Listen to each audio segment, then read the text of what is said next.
जे गेवराईचे आमदार आहेत विजयशिव पंडित हे सारे ओबीसीच्या जीवावर निवडून आलेले आणि आज त्यांनी त्यांची जात दाखवली।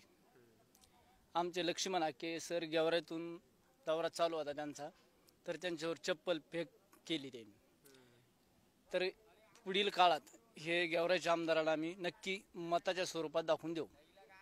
गेवराई आणि शिरूर या दोन्ही मतदारसंघाच्या बाउंड्रीवर आज लक्ष्मणजी हाके यांची सभा होती आणि बऱ्याच ठिकाणी पाहिलं गेलं तर ज्या ठिकाणी सभा होती त्या ठिकाणी फ्लेक्स बॅनरबाजी देखील मोठ्या प्रमाणामध्ये आपल्याला पाहायला मिळते।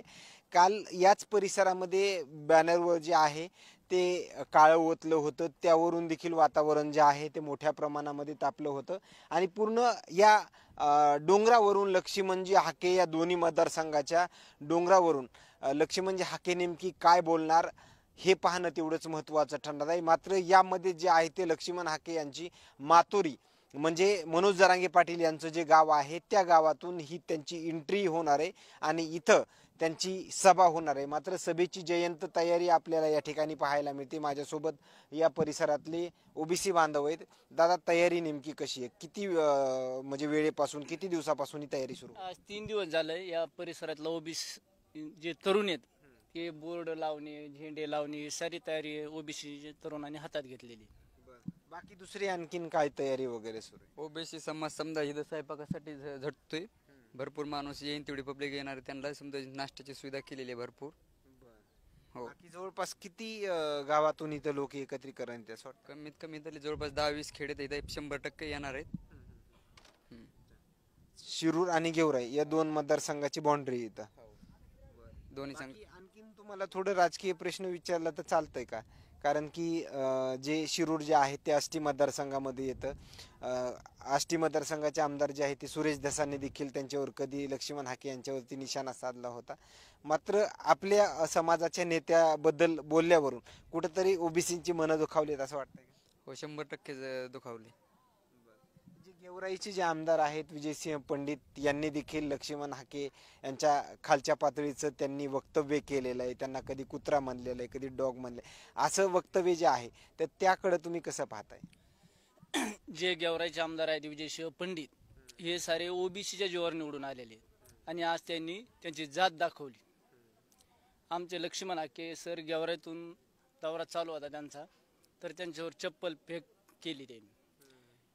तर पुढील काळात हे गेवराईच्या आमदाराला आम्ही नक्की मताच्या स्वरूपात दाखवून देऊ।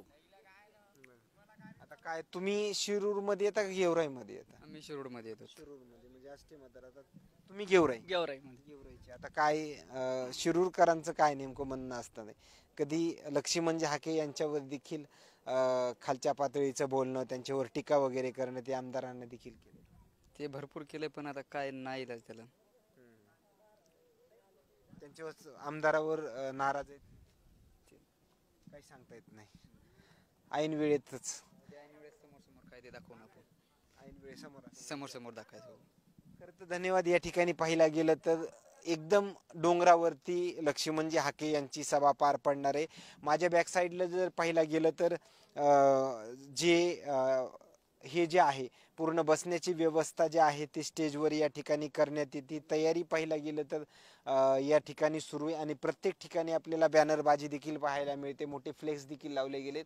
मात्र रात्रीच्या दरम्यान जे ओबीसी बांधव या ठिकाणी सभेसाठी येवले त्याला अंधारांचा देखील सामना करू नये म्हणून फोकस देखील या ठिकाणी लावले गेलेत। जर ऐन वेळेस पाऊस जर आला, जरी डोंगरावरती सभा जरी असली तर या ठिकाणी मोठं सभामंडप देखील आपल्याला पाहायला मिळतंय। इकडल्या देखील बाजूला जे आहे ते याच डोंगरावरती हे सभा मंडप आपल्याला पाहायला मिळतोय। त्यामुळं ओबीसी बांधवांची गैरसोय होणार नाही हे आपल्याला या ठिकाणी दिसून येतंय। आलेल्या प्रतिक्रिया काय सांगून जातात हे पाहणं हे आपल्याला या त्या प्रतिक्रियाच्या माध्यमातून समजलंच असेल। मात्र आलेले ओबीसी बांधव आणखीन काही बोलतील का हे देखील पाहणं तेवढंच महत्त्वाचं ठरणार आहे। मात्र शिरूर आणि गेवराई या दोन्ही मतदारसंघाच्या बाउंड्रीवरती ही सभा पार पडते। लक्ष्मणजी हाके या दोन्ही मतदारसंघाच्या बाउंड्रीवरून नेमकं काय बोलणार या डोंगर पट्ट्यामधून हे देखील पाहणं तेवढंच महत्त्वाचं ठरणार आहे। मात्र मनोज जरांगे पाटील यांचं जे मातोरी गाव आहे त्या मातोरी गावातून लक्ष्मणजी हाके हे त्या ठिकाणाहून येणार आहेत। मात्र त्यांचं स्वागत कसं होईल, रॅली वगैरे या ठिकाणाहून निघण्याची देखील दाट शक्यता जी आहे ती वर्तवली जाते. रॅली वगैरे निघणारे बरेच लोक जे आहेत ते ज्या ठिकाणी कमानी बनवलेल्या आहेत बॅनरच्या त्या ठिकाणी थांबले गेले. हजारो संख्येने लोक सध्या उपस्थित आहेत तिथं आणि भव्य दिव्य अशी रॅली निघणार मोटरसायकल रॅली वगैरे, फोर व्हीलर. फोर व्हीलर सारी. खरं तर धन्यवाद. या ठिकाणी पाहिलं गेलं तर भोगलवाडीमध्ये जसं 3 ते 4 किलोमीटर रॅली आपल्याला रात्रीच्या दरम्यान पाहायला मिळाली, तशीच रॅली या ठिकाणी देखील निघू शकते असा अंदाज जो आहे तो या ठिकाणी आपल्याला दिसून येतोय. पोलीस प्रशासनाचा बंदोबस्त देखील या ठिकाणी आपल्याला तगडा प्रशासनाच्या माध्यमातून लावण्यात आल्याचं देखील पाहायला मिळतंय. मात्र आणखीन काही नवीन अपडेट्स मिळतील का हे पाहणं तेवढंच महत्त्वाचं ठरणार आहे. कॅमेरामॅन सोबत शिरूर गेवराई.